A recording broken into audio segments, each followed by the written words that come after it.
Halo Gilang, guys in here. Ya, apa kabar semua teman-teman? Baik semua ya kabarnya ya. Selamat datang kembali di channel Gilang Liatnya. Channel yang penting gak penting, pentingin aja. Nah, di Kamis Mistis kali ini, gue akan ngebahas satu kisah nyata nih yang terjadi di daerah negara di Spanyol yang sampai diangkat ke film. Mungkin teman-teman yang nonton Netflix udah tahu film ini karena film ini keluar tahun 2017. Judul filmnya adalah Veronica.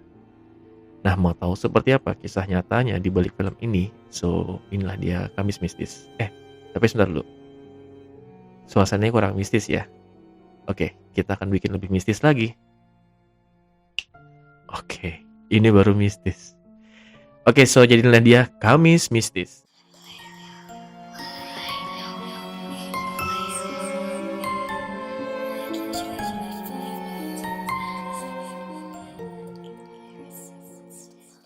Teman-teman, seperti yang sudah gue mention di awal bahwa di Kamis Mistis kali ini gue akan ngebahas salah satu kisah nyata yang terjadi di negara Spanyol yang sampai diangkat ke film di Netflix, yaitu filmnya namanya Veronica. Film Netflix ini diilhami dari kisah nyata yang terjadi pada tahun 1991.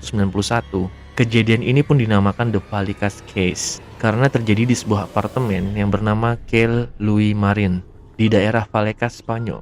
Kasus ini pun didalami oleh polisi dan menjadi kasus paranormal pertama yang didokumentasikan oleh polisi. Kasus ini pun populer di kalangan pemuja okultisme di Spanyol. Nah, film Veronica ini diangkat dari kisah nyata seorang anak kecil yang bernama Estefania Gutierrez Lazaro. Dan inilah kisahnya. Estefania Gutierrez Lazaro, seorang gadis Madrid berusia 15 tahun yang tinggal bersama orang tuanya di sebuah apartemen. Ia sangat tertarik pada sesuatu yang berbau spiritual hingga suatu hari ia mengajak dua orang temannya untuk bermain papan Ouija di sekolah. Niatnya sih pingin manggil mantan pacarnya yang meninggal akibat kecelakaan motor. Dan ketika papan Ouija itu menunjukkan kata yes, ketika Estefania bertanya, "Apakah kamu ada di sini?"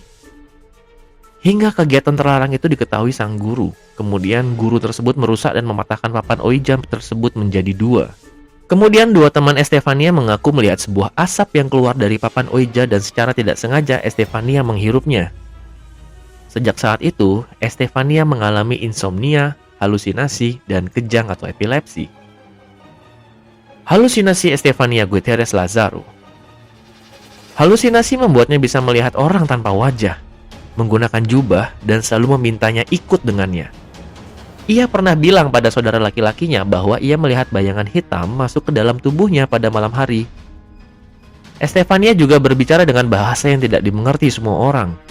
Kejadian itu membuat khawatir kedua orang tuanya, sehingga berbagai cara telah dilakukan dengan membawa Estefania ke banyak dokter. Tapi dokter tidak bisa menjelaskan apapun.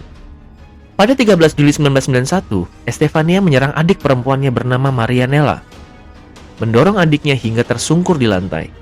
Kemudian sesaat setelah itu, ia jatuh dengan mulut berbusa.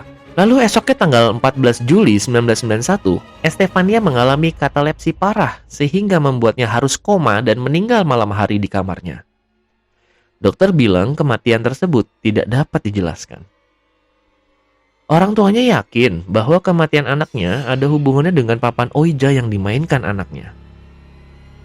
Kejadian aneh pasca kematian Estefania. Sejak Estefania tiada, kejadian paranormal activity di apartemen milik keluarga Gutierrez tersebut meningkat.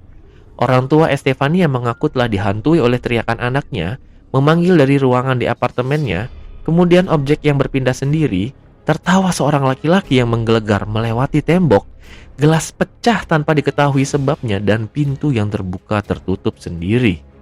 Pada 27 November 1992, keluarga Gutierrez melaporkan kejadian aneh tersebut kepada kepolisian.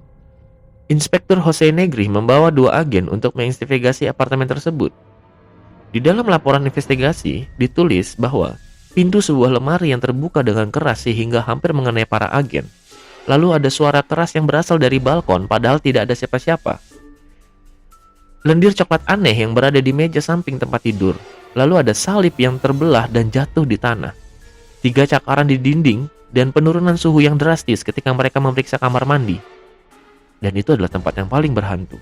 Polisi tersebut akhirnya meninggalkan rumah itu dengan terburu-buru dan mengatakan tidak bisa berbuat apa-apa. Kejadian tersebut tidak berhenti di situ saja. Pada 1 November 1993, 2 tahun setelah kematian Estefania, tiba-tiba foto Estefania terbakar di ruang tamu. Anehnya, hanya bagian wajahnya saja yang terbakar, sedangkan perabotan di dekat foto tersebut masih utuh. Akhir dari keanehan.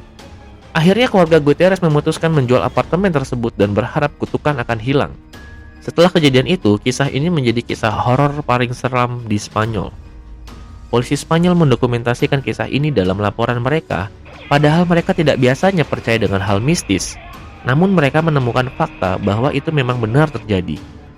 Ibu Estefania mendapatkan perawatan tim psikolog untuk memulihkan kembali mental dan emosinya akibat kejadian ini.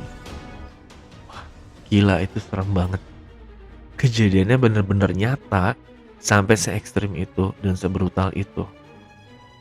Dan kejadian ini ya kalau gue bilang ya udah masuk ke kejadian paranormal activity. Nggak kalah serem sama kisahnya Conjuring ya, si Lauren dan Ed Warren. Dan katanya film Veronica ini banyak yang nonton itu nggak selesai karena saking seremnya guys. Dari kisah nyatanya juga udah serem banget aslinya. Jadi buat teman-teman yang penasaran bisa langsung cek filmnya Veronica, ada di Netflix. Mudah-mudahan nggak ada lagi ya kisah-kisah horor kayak gini ya, karena kasihan juga keluarganya yang ditinggalin kan, ini sampai meninggal juga si Estefanianya. Oke teman-teman, sekian dulu kisah mistis di Kamis Mistis kali ini.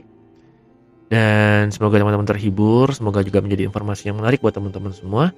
Kalau misalnya teman-teman ada kisah horor, bisa DM gue di @namakuji atau kirim email di gilangyatnya@gmail.com. Teman-teman terima kasih yang sudah nonton ya. Terima kasih yang udah subscribe. Yang belum subscribe bisa mohon dibantu subscribe biar channel gue ini bisa makin berkembang dan memberikan informasi dan cerita-cerita yang menarik buat teman-teman semua. Diklik like dan juga komen ya sebanyak-banyaknya di bawah. Oke, sekian dulu. Semoga teman-teman semua tetap sehat dimanapun kalian berada. So, always remember, don't make your life difficult because you just born, play, and die. Bye-bye.